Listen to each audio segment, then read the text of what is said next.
Hey guys, welcome to Chasing Gains Radio, episode 14. Today we have an absolutely amazing guest in Guy Lawrence from 180 Nutrition. He is the founder of 180 Nutrition, works with his business partner Stu on building a world-class supplementation brand. He used to be a PT and he talks about his story about how he got into the supplementation kind of industry, how his products are completely different to everyone else's, and how he made a difference in the fitness industry through nutrition, how he actually built his brand. So anyone who's looking at building their brand, this is a massively important podcast. So he talks about how he used his podcast, which is one of the top podcasts in Australia. It's been number one in health and fitness podcasts throughout the time that it's been going, has actually helped build their brand and help improve the fitness industry by doing that, which is kind of what I'm looking at doing as well, improving the fitness industry through interviewing the top guests in the world. And obviously you'll learn a lot more from that as well. So there's some amazing content that we go through today. We talk about how to be able to find a business partner that actually works with you. So obviously when you become more successful, you have a lot more opportunities to partner with people, and people are going to offer their services to be able to partner with you. How to choose the right person like that, how to build up your podcast, how to make more of a difference in the fitness industry, and how to improve your health and fitness as well, recovery techniques, all these kind of things. We go through so much content in this podcast. It is absolutely amazing. If you don't do anything from today, I just recommend following their podcast, 180 Nutrition. It's on YouTube, it's on iTunes, it's everywhere. You need to follow this podcast because it's one of those podcasts that I listen to every single week and I hang out for it when it comes out. So be sure to do that, and we're going to get into the content for today. Chasing Gains Radio, the insatiable quest for constant progression. Chasing is the act of pursuing. Gains is the result or positive outcome. Chasing Gains Radio. Here's your host, Cody McAuliffe. Just everything, mate. Everything. I dreamt of the 4-hour work week when we started this, and that's an elusive dream, I promise you. Yeah, fair enough. But it's all good. Like, lots going on. Too much to think about sometimes, so we just one bite at a time. Yeah. You know, that's how we do it. Yeah, fair enough. Yeah. Just opened up America, haven't you? Yeah. We started 18 months ago, and we are now manufacturing there, and we're just negotiating certain deals, if you like, and seeing what happens. So it's been a long, steady journey, but it'll be interesting once we get traction. It'll be interesting to see how we cope and what we do moving forward. We've got a few ideas, but we kind of, suck it and see as the problems arise. Yeah. Fair enough. Yeah. Cool. So just give you a bit of a background about my podcast first of all. No worries. It's called Chasing Gains Radio. So chasing is like the act of pursuing, and gains is kind of the results or outcome. So I'll generally be asking a lot of questions around kind of results or outcomes that you've been working towards with your business, and a lot about your story as well. And then just heading down that path, a lot of the questions that I ask, I've listened to the podcast you did with Keegan, and then the one that you sent through as well. So okay, cool. It should be really good. In terms of how I do it as well, I normally do the introduction afterwards, kind of like what you do with your one as well. Makes life easier, eh? Yeah.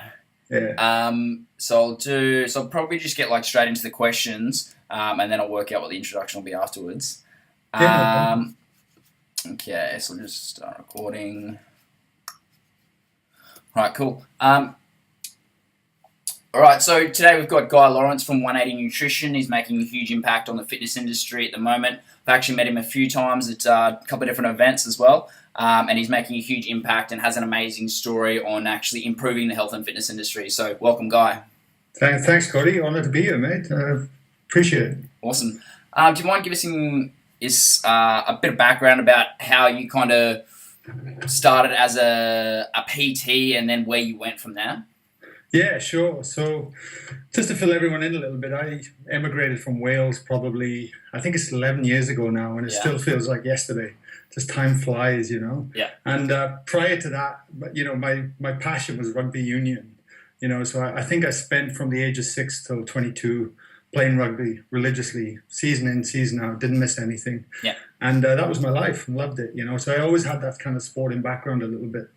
But, and then I sort of wanted to find my way in life, I think, and I decided to go traveling, and I sort of just ended it all. And then the fitness sporting arena literally stopped for me for 10 years, while I was trying to figure it out. I was still, a little bit here and there plodding along, but it was always been a passion of mine. And then, I ended up in Australia 11 years ago, and I thought, right, this is a clean slate. I really wanted to make a difference and do something. I just hit 30 years old. I was still there. And I knew health, fitness, nutrition I was passionate about at the level, but not to the depth of what I've discovered today, because even more information is coming out. But it all started from there and just trying to figure it out. So I went and became a qualified PT. Spent some time studying for the first year, and then ended up working at the UTS University in Sydney, at the really comprehensive fitness centre there, which was gold. Like, I kind of landed on my feet there. I was amongst really good people and started loving it, but at the same time, I was kind of on this whole empowering, I want to change the world, my life and everything else. And for some reason, Cody, I had it in my head at the time that I was to make money to free myself up and then go and make a difference. And I look back today and I just think, what was I thinking? That way you can get passionate about whatever you want to do and make a difference, and you can design the life for yourself as you move forward. But it was new to me. So what I was doing, I was working at the fitness center as a personal trainer, and I love connecting with people. I was with hundreds of people every week. And, that is one element I really miss today, thinking back as well, because it's a bit more insular. But at the same time, I was stock trading. I learned to stock trade. I was trading from home, and I wanted to, I thought that was the ticket out. And then I was using the fitness at the same time to substitute my trading, if you like. And that went on for 3 years, and I was convinced I was going to make it as a stock trader. And then I basically got into all sorts of financial issues and difficulties, and it was the best lesson I ever learned as well at the same time, because they say the stock market is it's like counseling, it's therapy, it's indiscriminate, it doesn't care who you are. It highlights your habits about yourself, which it sounds really weird, but it's so true. And the emotion, the attachments you have with money and everything else, it really brings it to the surface. So I had a really hard time. I got myself into quite a amount of debt. I had no one to fall back on at the time. I'm here in Australia. Family's back in Wales, kind of thing, and it really started for me to then start to look at, I don't know, just thinking differently about the way you go about doing things. You could say it's entrepreneurial. I don't know whether I consider myself an entrepreneur or not, but so that's what started. So I was passionate about the fitness industry and the health. And then that happened. And then one day, a friend rang me up about saying I needed to check out this charity regarding helping people with cancer. And they were using weight training and nutrition at the time for their strategy. And I was kind of not really that interested, but the weight training really sparked a curiosity, if you like, anyway, at that point. But I was still reluctant because I was in this mess and I was feeling sorry for myself, and I was telling myself a certain story about life. And anyway, he was quite persistent, and a couple of times, and he sent me a couple of little podcasts. Weren't really that big at the time, but he sent me a couple of audio recordings of the charity interviewing certain people. And then I listened to them and I got really intrigued, and it was the whole using a high-fat diet. They were using ketogenic diets at the time, using weight training as well as part of the rehab, which was really interesting, especially around the production of human growth hormone, building muscle mass for people that were really sick who had no muscle mass because they deteriorated. And also then, using that to help upregulate their insulin sensitivities around having more muscle to help store glycogen and all these kind of things. But even the mental aspects were huge. And I was intrigued because at the time as well, this must be 8 years ago, the sugar movement hadn't happened. The kind of healthy fats that was really predominant today, even paleo hadn't happened. I've been taught a low-fat diet. I'm not sure where it's like in today's terms of where they study and that, but it was all calorie restriction. And this is just for general health. This is, obviously when you get to your end, when you're trying to compete and get stage, you can get microscopic with these things. But for, the everyday person that just wants to be healthy and and lean and live life, So there's so much confusion. And I ended up just out of sheer curiosity then flying up there, getting amongst this group of people for a weekend. There were 30 odd people. They all had cancer except the practitioners there. And it became very real very quickly. And what blew me away was that I saw people that were eating a high-fat diet. They were on ketogenic diet, and they were controlling a lot of their illnesses, because a cancer patient generally has other chronic illnesses as well. That's just one symptom of an unhealthy body. Yeah. And it was mind-blowing. And then they had, at the time, I think, had put over 1,000 people in a 6-year period through this program, and they were getting some decent results. Not everything, it's not all roses, if you like. I mean, there were people that were not having a good time either, but they were being monitored by doctors at the same time. And then I saw from my very own eyes that applying this kind of way eating when somebody's in crisis was making a difference, and that sort of turned all my beliefs on its head, literally, in a weekend that I saw for myself. So then it started to help me decipher the information, because then I knew where to look. Yeah. Because if you imagine, you can do, if you listen to media, there's arguments for science. All these studies are coming out from both sides. You're like, well, what do we do? What do it look? Yeah. And I could kind of push all that to one side because I was seeing it with my own eyes.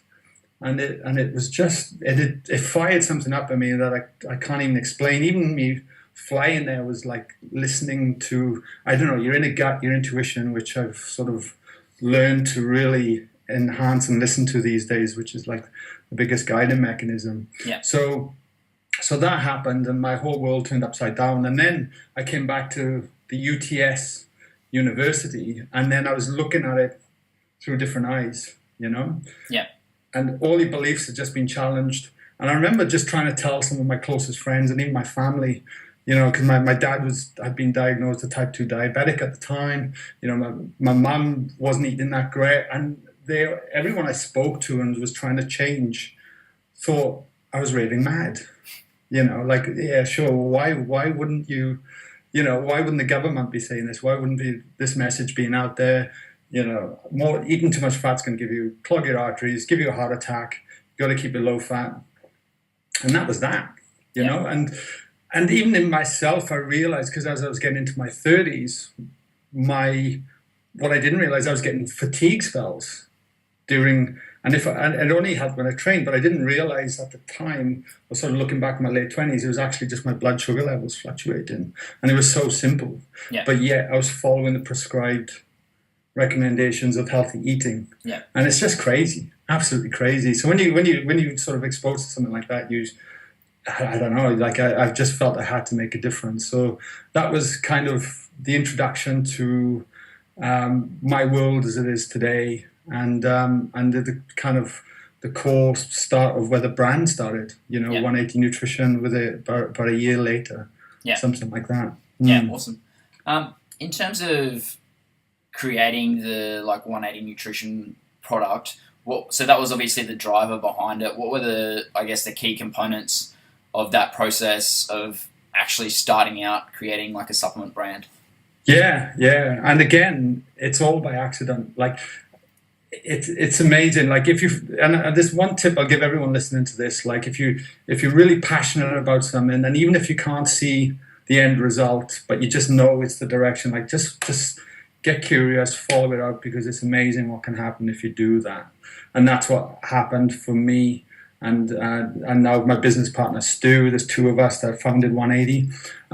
So after because I started working with cancer patients in Sydney as well and all the rest of it.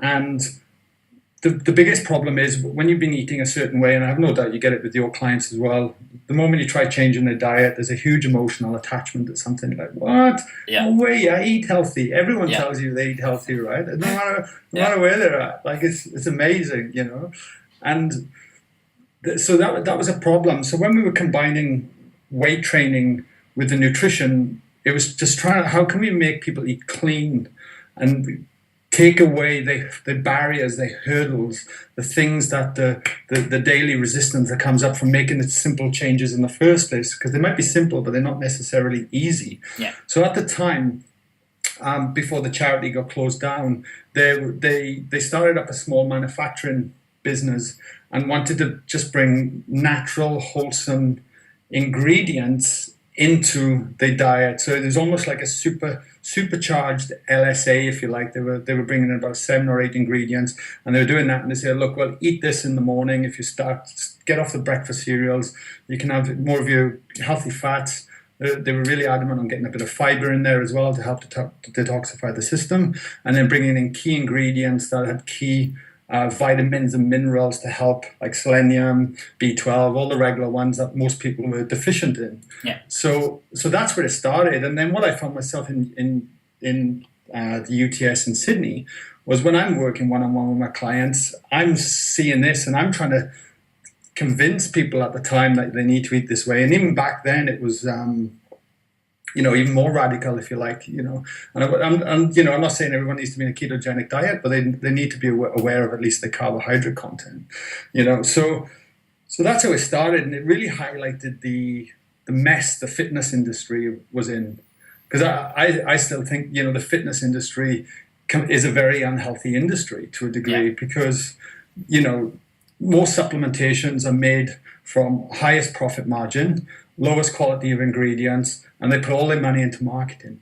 Yeah. And it's just get that brand out there, stick somebody with big muscles on the front or a slim woman on a weight loss shake, and let's sell the crap out of it, and then there's cycles and then they're redoing it. And, and I've been through that, I've been drinking that. I was drinking them muscle shakes in my 20s, it's no different. It's just part of evolving, I guess. But, for me, it was highlighting the issues there. And then I was recommending this product, and I started just bringing it into the UTS. And then one day the whole charity shut down and everything went away. Yeah. And it's like, shit, I really want to bring this message further. And at the time, I'd got to that point where, I wanted to focus on a bigger picture of business. I'd got myself into a hole anyway because of the trading. And I thought, I got absolutely nothing to lose. I'm going to dedicate my life to this, and whether it works or not. So what most people end up saying, I should do this, I should do that. Yeah. I had no option. I burned the ships. It's an amazing saying, when Cortez conquered South America, the Spanish guy, there was 400 of them. They all got off. Yeah. And then they had to fight 10,000 Aztecs, right? Yeah. And everyone was scared and wanted to go home, so he just literally burnt all the ships. Yeah. And he said, well, you've got no option now. The only way is this way, forward. Yeah. And they went on and they ended up conquering South America. And somebody told me that, and I always think about that, because my ships have been burned. I literally had no option but that way. Yeah. And that was the best thing that could have happened to me, even though I hated it at the time, hated it. But so I'm getting sidetracked slightly. But anyway, so the thing then trying to get into the supplement industry, all I saw at the time, I wasn't seeing, I got to create the biggest brand, I'm going to do this thing. All I saw was this problem that could be solved and genuinely help people. Yeah. And it was an identity. And then I got talking to the manufacturer at the time, and, it was interesting. If it was any other way, you've got to, people talk volumes, people talk branding identity. There's so much money involved in just starting up a supplement company. And I was fortunate enough to have it start really organically, but it just was the right thing to do. And then I started discussing with them, and then I wanted to increase the protein intake to make it more marketable and viable for the daily user, because everyone walks into the gym, right? And what's the first thing they look at? How much protein's in it? If I eat protein, I'm automatically going to get big muscles. That's that's the mentality, right? So, but I was like, well, what if I could trick them and actually get real food into them? Yeah. And get them away from these shakes and stuff like that. And there were some really amazing athletes at the time that I had fantastic relationships with at the UTS. So I made a deal with the manufacturing plant, hustled and bustled a bit to get some product down, and I think I had to shift. I can't remember. I think it was like $3,000 worth or something to try and keep this relationship going. So I started giving it to the influencers within the gym of the UTS, and I wanted their honest feedback. And interestingly enough, most of the guys that lifted heaps of weights always carried a bit of excess body fat. Like they just ate indiscriminately. Yeah. It was all about how much weight they could lift. But what was happening was I was getting them to replace this with a smoothie, and then the inflammation was reducing from the traditional processed carbs they were eating. Yeah. So they were automatically just dropping a bit of body fat. They were getting more regular with their digestive tract. Their energy was increasing, and they were like, shit, this is gold. Like, you know, and everyone was having like these moments. Yeah. And so it just started from there. But then once I got traction at the UTS, then what? How do we get it out into the world? It was like, well, you know, I was still wanting to do that. And then I think it was about 11 months process of trying to figure it out. I was tinkering with AdWords. I had 2 disgusting websites that I'd built and failed. Yeah. Like they were just awful. And I wish I had screen captures of them today, because it was just, you know, it'd be worth sharing. Yeah. And I just didn't know what to do. And you got to bear in mind, this is going back 7 years ago. So the tools today are much more accessible. Yeah. You know, Shopify, I don't think was even around back then. So it wasn't literally, you know, today you can have a website up and running in 20 minutes, probably, something like that, and start moving things, which is a good and bad thing, I think. But at the time I was just struggling. And then one day I met Stu, so my business partner, and he, we both were part of the surf club in Coogee at the time. I did my bronze medallion with his wife. So I kind of knew Stu anyway, but I didn't, we just got talking one night because I was trying to figure out how to get some graphic design done, because he's a veteran in the graphic design world.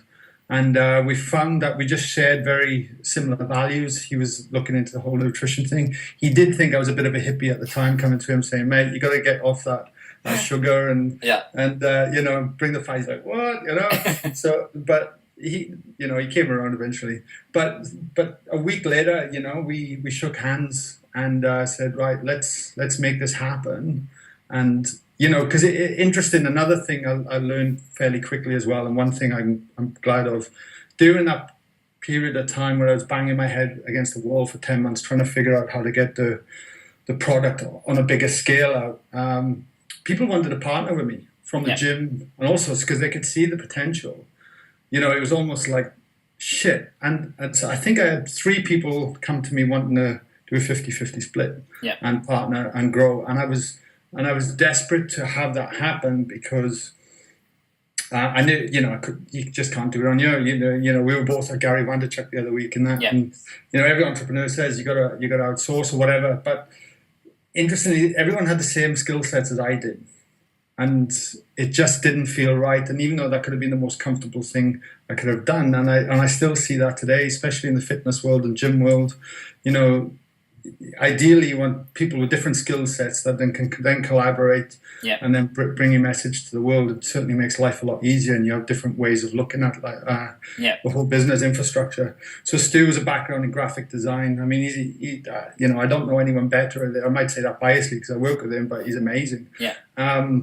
So then he came up with the name 180, like 3 o'clock in the morning. He said he woke up and he just and it was true. It sounds so cliche. Oh yeah, you know, it just came to me in the shower or something. But it did. He said he woke up 3 o'clock in the morning, 180, and then he went and rushed out and checked the ingredients in the bag. And it was 1 serve of protein, 8 all natural ingredients, and 0 crap, basically. So no sugars, artificial. And that's where, and we've actually changed the ingredients today so it doesn't align back up. But 180 came, it was numeric, which we felt was really important because it could remain neutral. You know, we weren't into female shakes, male shakes, muscle shakes. It's just like, well, our message is eat real food, and this is a tool that will help you along your journey. So, and then the connotation of everything turning around, turn your lives around, which is what we're about today, all fitted into place. And then we just started. We built a website. Stu branded it. All the skills, you know, we didn't have, but I was bringing the product and what I'd learned in the industry at the time to the table. And then we were just figuring out marketing and things like that. So we just started blogging. No, it was like, what's this blogging thing? Can you write? Can we do some articles? Yeah. And I felt I'd learned so much, and I was so passionate about the industry and how wrong it was. I started voicing different things, and then started approaching some of the more influencers. There's a lot more bloggers today than there was back then. Yeah. But and just getting traction and just trying to get it out there, and then slowly but surely we started. We were ahead of the curve for the first sort of year and a half, and then the whole no sugar thing started coming out. CrossFit started picking up because they were promoting paleo at the time. Yeah. And then we just kind of piggybacked off that, if you like, but we just kept doing what we're doing. Yeah. And within 3 years, we'd grown way beyond we'd imagined, really quickly. Yeah. And it was an interesting journey. Yeah. Yeah. Awesome. In terms of, I guess, partnering with Stu, can you talk about that like a little bit more? So you said that like you found a lot of people that were looking to partner with you, but just weren't the right fit. Can you talk about, I guess, why they weren't the right fit and kind of how Stu, like you filled some of those gaps, but how you knew he was the person that would be best suited to where you wanted the brand to go? Yeah, for sure. So remember at the time I was struggling. There were clear skills I did not have. Yeah. And and I think the one thing I've learned today is that you need to hone in on what you're really good at, and then bring other people in to do the things that you're not good at, and so forth. And I have no doubt Stu feels the same way about that in terms of the way he operates as well. So the first few people, I remember a good friend of mine. She was a really high flying corporate, but my idea was to want to bring it into the corporate industry at the time, because I was looking at the way they were eating, and clearly another unhealthy area, and I want to infiltrate. But she didn't have the website skills for a start to get the brand or anything. It was still an unbranded product at the time, and I felt, and I was going around, and then I could see that there were other priorities in her head. It wasn't quite the same level. I needed somebody as passionate as me. I needed someone that was going to go, we're going to make this happen. Let's rock and roll. We'll put 20 hours in a day if we have to. Because I was in this space. Remember, I burnt my ships. I was so charged and determined. Yeah. And it's very easy to go, oh yeah, I'll partner with you or do this or that. But like, when you really drill down to it, are they going to be as passionate as you? Are they going to want to put in the same time and get it out there? So then a trainer wanted to team up with me, but he knew everything. Like, he was in the same skill set as me. He still didn't have the opposite side of things. And I can tell you now, for anyone that's going into business by themselves, the biggest headaches are understanding social media, are getting a web developer on board, how then getting the e-commerce set up to exchange payments, invoicing. Like, there's so many assets, fundamentals if you want to grow, and you can outsource it, which is great. I didn't have the experience at the time. I didn't even know what to outsource. If somebody had given me $100,000, right? Yeah. And gone, here you go, I still wouldn't have known what to do with it at the time. Yeah. I just didn't know, which was the best thing ever, because I had to use my wits about me. So, we grew a company really rapidly without any capital. Yeah. And I think that can still be done today. But I started looking, and then when I met Stu was clearly he was a graphic designer working for a company in Sydney in CBD. He had got to the point where he hated it. He was like looking outward, going, I've got to change my life. Yeah. Like, this is not what I'm about and what I'm here to do. He'd just given birth to twins. We had three girls there. He was cycling back and forth to work every day, commuting.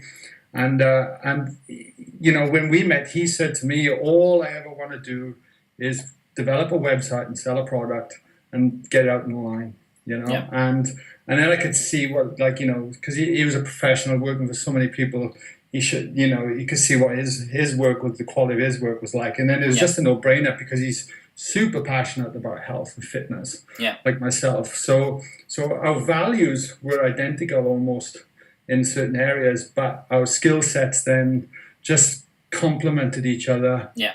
easily. And that would be the biggest tip I'd give to anyone listening to this today. If you're going to partner with someone or bring someone in, there's no way I could have done this on my own. Yeah. There's no way Stu could have done it on his own, but we complemented each other, which created a bigger force. And then we've still done that all the way to this day. Then Angela got on board, who's just been amazing as well. She's a nutritionist that works with us all the time. Yeah. She kicks me up the arse all the time. And, and it's great, but she has skill sets that I don't have, that Stu doesn't have, and one of the biggest lessons I think is that if you bring people on, you have to bring them on in a way they almost need to tell you what to do in that area. Yeah. Because the moment you have to start micromanaging or telling them, then it becomes a headache, and it's like, well, I ain't got time for that. Yeah. So they have the right skill sets coming on, and I see it because we obviously work with a lot of gyms, a lot of boxes and fulfilling and things like that. And you can see the guys that have got it right, and some guys are frustrated, they're still trying to figure it all out, and they've partnered, but usually they're partnering because they got the same skill sets, and they still have to figure out then the other aspects to get you, like marketing's huge. Yeah. And then how do you market? How do you get out there? How does it talk to the website and so forth? Yeah. So, yeah. Does that answer your question? Yeah, definitely. Yeah. Totally agree with that as well. You got to find someone that's got that same level of passion and kind of has that skill set that you don't have to fill those gaps. Yeah, massively. In terms of building up your brand using podcasting and kind of events and stuff like that, can you tell us a little bit more about how you built your brand through that? Yeah, sure. So interesting. Like we started off with CrossFit initially. Yeah. We turned up at the regional games, and there were 4 vendors there. Yeah. We were one of them, so it was small. Yeah. And we're just like at this hat. And then we just started getting traction because at the time, CrossFit wasn't big. It was only attracting, I think, the converted, the people that were switched on to their diet. It was actually really hard to find people that were switched on to our philosophies. Yeah. Because a lot of people hadn't quite caught up yet. But CrossFit was a place where we felt it had to a degree. So we started doing a few events, speaking to wholesalers, and then once we got a bit of traction in there, that started to get the brand out. Because excuse me, we fully believed in the product. We think the product's excellent, and everyone that has an experience with 180 were getting results. So word of mouth started becoming really powerful as well. Yeah. And then we just started doing a newsletter. So we started capturing emails. So every time we had an article, and it was still to this day, we're not salesy. Like, we're just putting out good content and actually trying to help people. Yeah. I think, one of the most important things, and I'll get into the podcast, and I only heard it the other day, and I thought, that's a really good point, which we were doing naturally, is like, people can come up to you and go, oh, hey, you got a great product. Yeah. But when people start coming up to you and saying, my God, you've changed my life. Yeah. That's really powerful. And once that happens, and that's happening to us because the product's great and they're applying it in the right way, but then the information we're given, especially now through the podcasting as well, is genuinely trying to help a person understand and declutter the other information out there. So what you've done is, once you become a very reliable resource and authority in your industry, more and more people start talking, and they keep coming back to you as a reference, and then they lay trust in you. And once that happens, you've created this really great relationship. And if you can get your customers talking to each other as opposed to marketing, where you're directly talking, advertising, talking to consumer, if you can get them talking, then it's a different ball game. And a lot of the bigger companies have done that really well. So we always focus on how do we get quality information out there, because we're learning as well at the same time, right? So and we're very conscious about, I hate the word expert. I never say I'm an expert, but I always say I'm curious and I'm open to learning information, and same as Stu, and we just want to get that information across to people to then make the informed decisions themselves going forward. So we started podcasting about 3.5 years ago.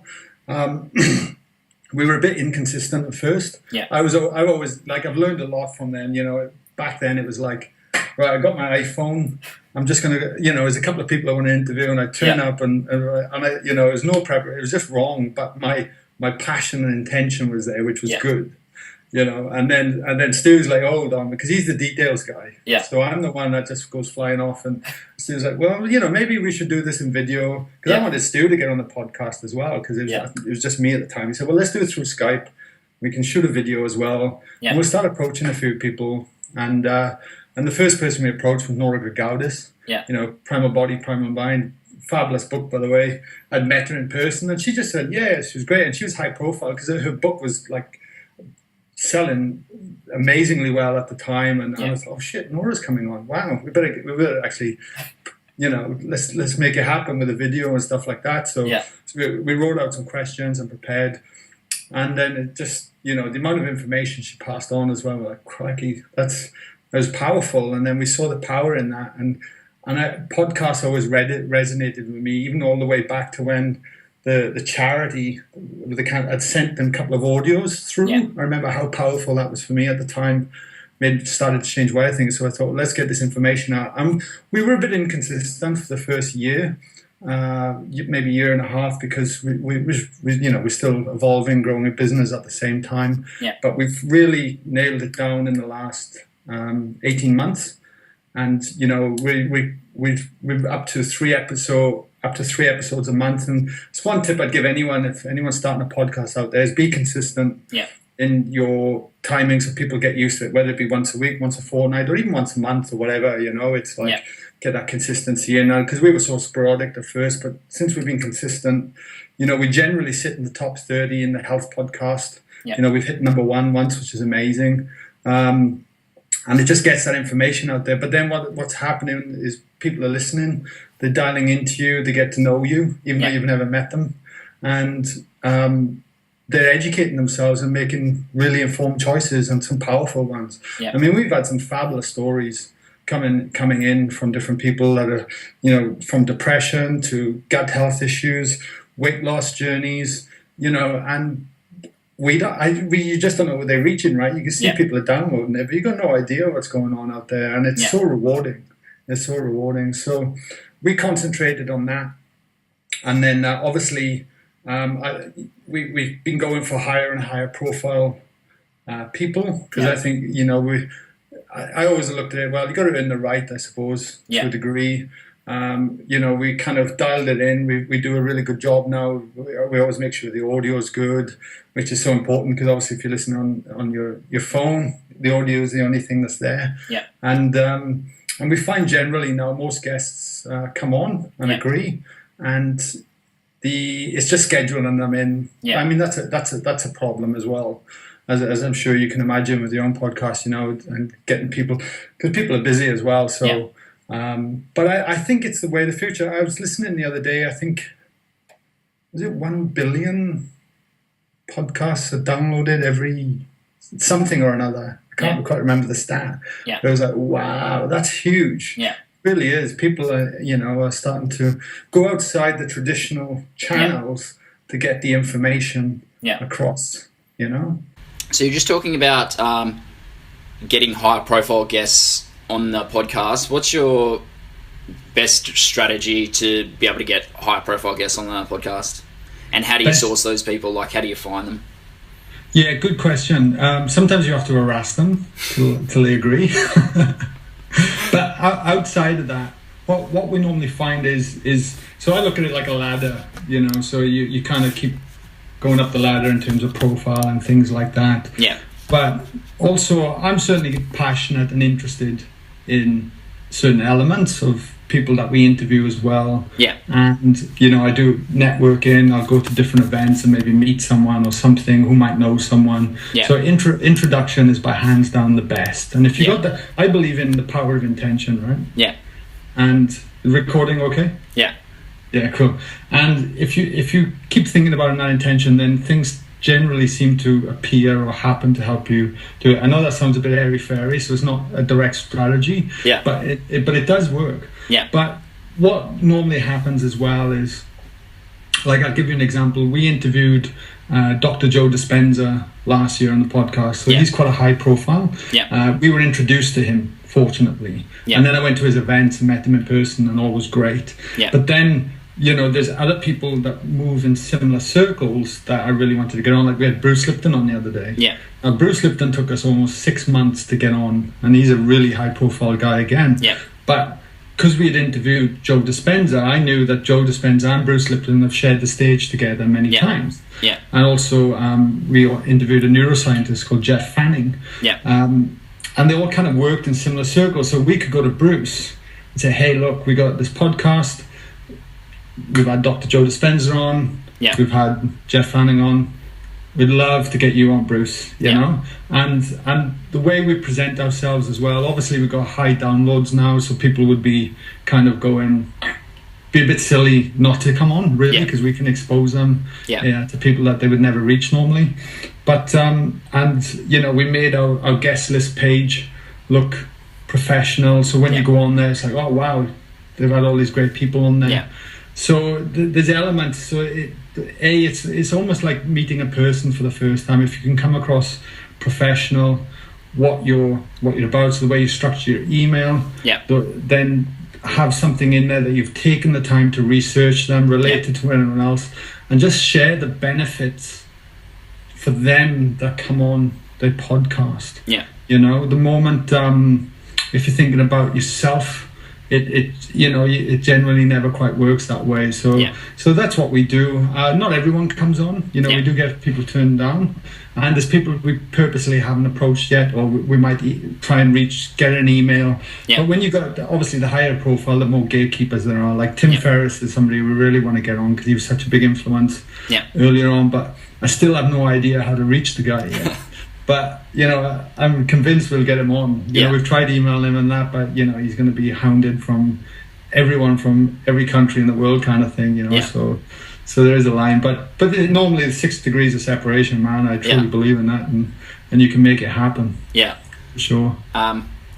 Just on that, the guy who organised that seminar that we actually went to for Gary Vee, he's actually interviewed Tim Ferriss, I think, before as well. So you might be able to get an introduction that way. Yeah, right. There you go. Yeah, I'd love to interview him as well. He's like one of those top people definitely in the world. Absolutely, yeah. In terms of your product, I guess, how is it kind of, say, different to just like a normal protein powder? And who is it for?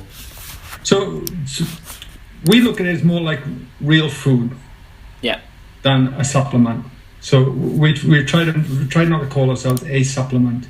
So we always tell people use it in a way to help replace bad meal choices.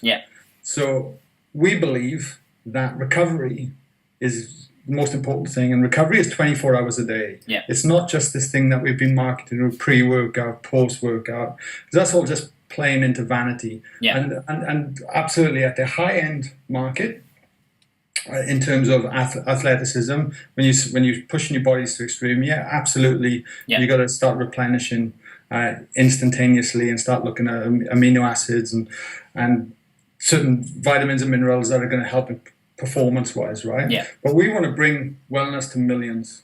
You know, so whether you are a weekend warrior, or like we got elite athletes using 180 every day, but they use it as more as a food source that they can help increase the calorie count throughout the day. So for instance, like one of our ambassadors, Chad McKay, I'm not sure if you know Chad, but he's a phenomenal athlete, won the regional games a couple of times, been to the World Games at CrossFit a few times. Meticulous, right? He doesn't use it just shake, protein, neck, straight after weight training, but it's part of his daily routine in some shape of a smoothie or some protein balls that you can make. So we believe that elimination is more probably crucial than what you're intaking, because you got to get rid of the inflammatory foods that are going to inhibit your recovery on a daily, weekly, monthly basis. And there's lots of things that can cause inflammation, from our mental attitude to the foods we eat to stresses, all sorts, right? So that's how we encourage people to use 180. And then if it's the same as weight loss goals from the other end of the spectrum, that people just come to you, and I'm sure a lot of people come to you for weight loss, right? Yeah. First thing you want to do is just get them off the inflammatory foods, the processed foods, the sugars and stuff like that.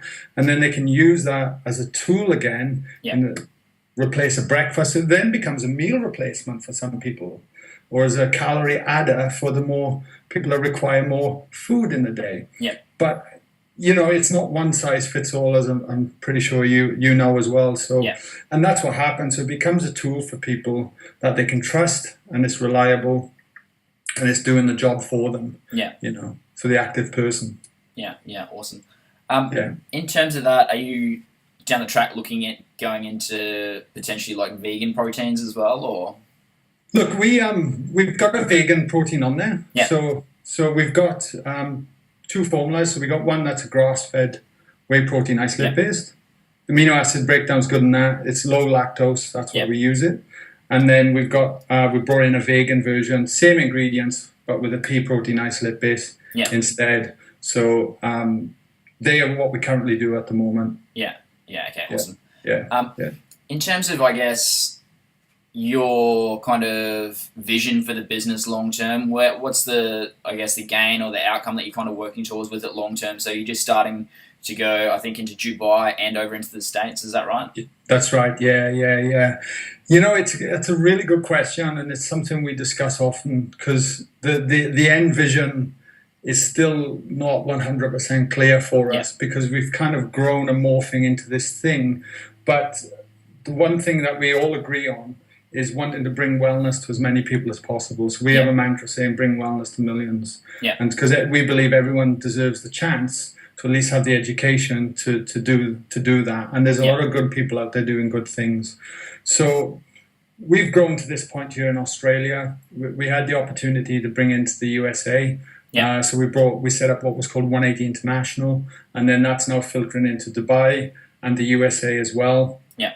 And the next thing, we've got this far with, I think you could say there's 4 of us if you include international as well. Yeah. Without an office. Yeah. We still don't have a hub and things like that. So for me personally, I'd like to envisage seeing an office, a team collaboration, where we can then continue to grow into these markets. Yeah. Probably over the next 5 years, something like that, maybe even 10. Yeah. And just see where we can push it to. There's it's interesting when you have a little taste of a little bit of success. And things happening, for some reason, human nature, like, oh, wow, that's interesting. Well, where can we take it now? Where can we take it now? Yeah. And start going. But ultimately, I want the podcast to reach, hundreds of thousands of people every month. Yeah. We're just tens of thousands at the moment. So I want to get that information out there so they can enjoy it. Yeah. Get that product in as many people's hands as possible so it can help transform their lives. And see it become a global brand. That's where we're thinking now. Yeah. Where in terms of my mindset 6 years ago was very different indeed. Yeah. Yeah, awesome. In terms of, I guess, podcasts, what kind of podcasts do you obviously listen to yourself then? Great question.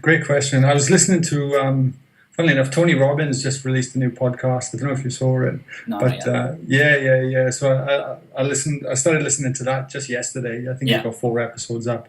So first of all, I'll just say I listen to podcasts whenever I'm driving, commuting, walking. They're in my ear. Or I even listen to my own because I really get to experience what we just did and take the information in. But also, I check for audio, what I said, do I sound like a turkey or not, and all those kind of things. But I listen to Tim Ferriss a lot. Yeah. Dave Asprey, I listen to his podcast a little bit. I'm trying to think what's on my feed. Yeah, wow. They're probably the predominant ones. There's one I love marketing, so I go across there. I normally go across the health, marketing, and business podcasts, really, and stuff that venture into mindset and stuff like that. I love the ones where they get guests on, so you get to really experience their wisdom. Yeah. Some podcasts I've listened to, they're just crapping on about their day for the first 20 minutes, and they've lost me instantly. Because it's always ultimately about the listener. Yeah. What about yourself, Cody? What are your favorite podcasts? Yeah, definitely Tim Ferriss, Joe Rogan. Of course, that's the one I was thinking of. Joe, I love Joe Rogan. Yeah. 180 Nutrition, of course. I think probably my favorite one of the 180 Nutrition is the sleep one. Designing this best night's sleep. So I always share that with my clients as well who are struggling to sleep as well. Oh, fantastic. But I haven't got the crazy glasses just yet. Yeah. Yeah, they're probably the main ones. And just obviously working with Keegan as well, all of the stuff that kind of gets shared in there. So he talks about Wim Hof and a lot of that stuff as well. Yeah. In terms of like, I guess, recovery, obviously you've interviewed a lot of people about recovery. You do a lot of recovery techniques yourself. What's kind of the best thing that you found that's worked for you? For recovery? Yeah. Yeah. I think personally, and it's interesting, gut health is immense. Yeah. Like that's probably the first thing that springs to mind. If your gut integrity is out, your recovery is not going to happen as quickly. Yeah. Sleep is massive. Stress is huge. Yeah. Like, it's just these combinations. Like if you're in a stressful environment daily and your adrenals are going, you ain't going to recover. Yeah. Like it's just not going to happen. I think also, personally, I think meditation, bring in a little bit of that, but that then feeds into the stress. Yeah. So, how you handle stress. Yeah. But that's a bigger picture thing. I've been doing the Wim Hof method for about 2 months. Yeah. Something like that. I know it's not really practical for everyone. It's just cool. I'm gonna have an ice bath, 3 or 4 times a week or whatever. But I'm finding because I'm up to probably 20-minute ice bath now. Yeah. And when I do that ice bath, I get to a point where I'm just got this warm core temperature. Yeah. And then I get out and I think, far out, I am freezing, like my muscles are just frozen. Yeah. And then I'll have a hot shower. And then an hour later, the whole autonomic nervous system just wants to shut down. And I sleep like a baby. Yeah. Like it's amazing. So it's worth experimenting with as well. And of course, timing of your training is another one. If you training too frequently or you're not allowing enough recovery, then of course nutrition, the very foods that you put in your mouth then as well, are going to affect it massively. So they're probably the big core elements. I'm just trying to think if I've missed anything. They'll be the ones I'll be looking at. But I'd still go back because, like, interesting enough, I'll just share what happened to me recently. So I found my gut wasn't just quite right. Like, I'm pretty in tune with my body. Yeah. And this has been going on probably 6 months ago. Yeah. And I think, something's not quite right. I was getting a bit more reactive to and I eat really clean. I don't drink alcohol. Very rarely anyway. And just something wasn't right. And then I found even when I train, if I lift heavy weights, I seem to be sore for days. Yeah. I think I'm not that old, know.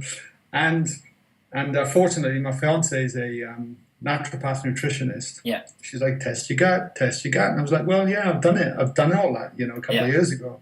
And it turned out I had SIBO. Yeah. So I had a stool test. So SIBO is small intestinal bacterial overgrowth in the small intestine, which shouldn't be there. Yeah. And then what that does is then destroys all your good bacteria.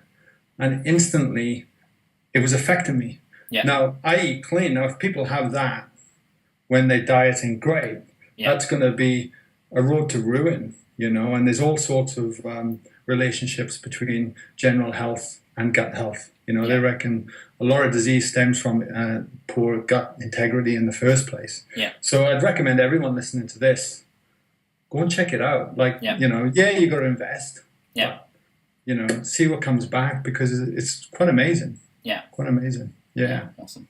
So you've obviously interviewed a lot of people on your podcast as well. What is probably the top 2 things you've learned from interviewing people on your podcast? Oh, man. Depends where I was on the journey. Yeah. So I think the thing that fascinates me most at the moment is this whole mindset, energy, cellular level stuff. So I kind of, like it used to be about trying to look at cholesterol, heart disease, the fats we eat, the nutrition we do, should we be eating grains, shouldn't we, all this kind of stuff, and the thing I guess I've come to is just eat a good wholesome food. Yeah. But Gut health was another big one. I didn't realize how important that was. And then we had Bruce Lipton on recently. I don't know if you listened to that podcast, but that guy blew my mind. I got off there just going, oh my God, that was incredible. Yeah. Where he talks about, the way you perceive the world. Yeah. It all governed from your beliefs of how you see it. Because, you could have three people all looking at the same thing, and they could perceive it all very differently. Some might find it funny, some might get scared, some might just be neutral, whatever. And then your beliefs are governed by what you've picked up by the age of 7, by the programming from your parents and all sorts of things. And that's huge, because that's what drives our conscious decisions every day. So when it comes back to working with clients or working with people and they want to change, you want them to change, but then they go and still do these habits that are actually inflicting their health. And they can't get out of that cycle. It all comes back to these things that, Bruce Lipton was saying. Yeah. And I think for me, them two things, if I had to put it down to that, is how powerful our minds really are. Yeah. And gut health. They'd be two things. There you go. Yeah, awesome. Who is probably the my most eye-opening guest that you've had? In terms of eye-opening, just the information shared, or Bruce Lipton's got to be up there. Yeah. Joe Dispenza's got to be up there. But I think that's because where I'm at the moment. We had Mark Sisson on a few months ago, who was awesome, but that information is out. Yeah. You can speak to a lot of people now and sort of get similar information. Yeah. Which is all crucial and great. But, they'd probably be the most eye-opening guests in terms of that's had the greatest impact on my life personally, what I change as well. Wim Hof was another one, you know, the Iceman. He's doing some radical stuff. Yeah. And he was hilarious as well. And to think that information, it so easily you can dismiss that stuff. Yeah. Or, the guy's a lunatic, whatever. Yeah. But then when you start to dig deeper and apply these things, it's all eye-opening. And biggest lesson I always tell myself is just remain curious, be open to anything. Don't, because I know I've still got all my beliefs and I want to remain open to things, because I've been proven wrong so many times about the way I view the world and see it and do it, and I just try and remain open to the suggestions and things like that. But generally, there's a common theme that comes on with people, and it all comes back to the way we think, our nutrition, and the way we move on a regular basis. Yeah, totally agree. So you've talked quite a little bit about meditation. Can you just give, I guess, your experience with meditation and a couple of tips for people who are just looking at starting out with meditation, just as we finish? Yeah, sure. So, meditation's become a big part of my life. Yeah. It never was up until probably a year ago. And we hear the term mindfulness all the time, and it sounds great in theory, and then you go to apply it and you go, this is bullshit. I can't focus. Why would I meditate? Yeah. And there are many forms of meditation as well, you may add. Like, I know Stu's morning routine, because he's got a really hectic morning. Because he can't sit down and meditate, right? I always give him shit about it. And he gives me shit about that I meditate and I got too much time on my hands and all this stuff. But, he'll go down to the ocean and he'll just swim in it. He'll be silent and he'll be in nature and he'll just observe the next 10 minutes. Yeah. And he's just having that bit of downtime. So I think that's the most important key for anyone starting out. I do sit still and work on silence the mind. If you look at meditation, I think it's like a muscle. Yeah. You go to the gym every day and you start to get results. When you meditate, it's the same thing, and you do end up, you got the analytical mind, and then you can go beyond the analytical mind. So the analytical mind is you're racing around, you got thoughts coming in, you got no control over them. They just keep coming in. Yeah. And the idea of meditation is to still them thoughts and actually just go beyond that. Yeah. So you can observe what's happening and you're not getting caught into it.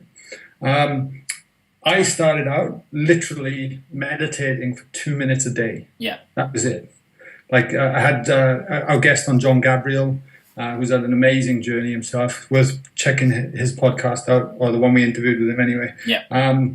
he just said, sit down, form the habit, just start. Yeah. Don't question it. Don't get attached to it.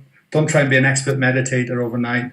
Incorporate it into your journey. Just like exercise. If you've been sitting on the couch for the last 10 months, don't go in and smash yourself in the gym the first day. Yeah. Just start walking every day. Just bring it in slowly but surely and add little bits. And then, there's so many apps out there now on iPhone. There's so many things. But you've got to make the commitment. You've got to sit down and just explore it. Don't question it. Don't worry about it. Don't worry if you got thoughts coming in and out all the time. It doesn't matter. It's just a journey, the breadcrumbs. And that, for me, forming that habit led me on to Joe Dispenza's work. Yeah. Has led me on to Bruce Lipton's work. And now I meditated over an hour this morning. Yeah. I didn't want to get out of it. And that blows me away. Now, if you told me that 18 months ago, you're a lunatic, mate. It's like not going to happen. And it got to the point because I was in there and I was beyond the analytical mind. Yeah. And then there's just this overwhelming peace and tranquility, and you enjoy it, and you go, now I get it. Yeah. Now I start to understand. So once that starts happening, it's a buzz, Yeah. and then it sets me up for the day. So I make that a priority. Yeah. Awesome. Sounds like a good process to be able to do it, just starting with 2 minutes a day as well.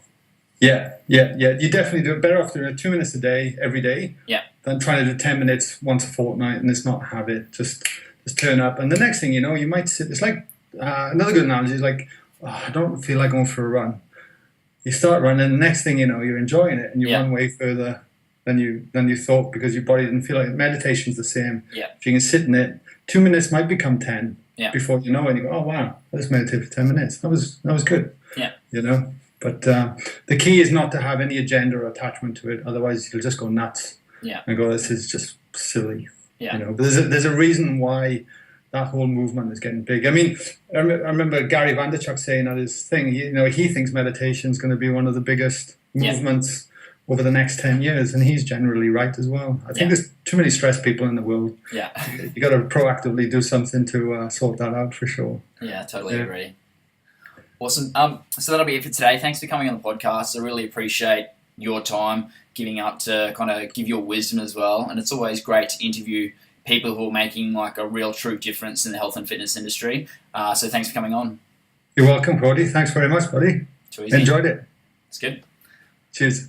Hey guys, thanks for watching. Be sure to check out Guy's podcast, 180 Nutrition, on YouTube or iTunes. Be sure to subscribe to that and make sure you get that every single week. Obviously, you've seen the value that you get from just this one podcast, him actually interviewing the top people in the industry as well. You're going to get enormous value from this, and be sure to check them out on Facebook and Instagram as well. I'm going to have the links to that in the comments here, so be sure to check that out. Hope you really enjoyed today's podcast. Be sure to subscribe to the channel here and make sure that you're actually give us a review on iTunes because that's how we actually spread the word even more. So thanks again. Look forward to seeing you next week.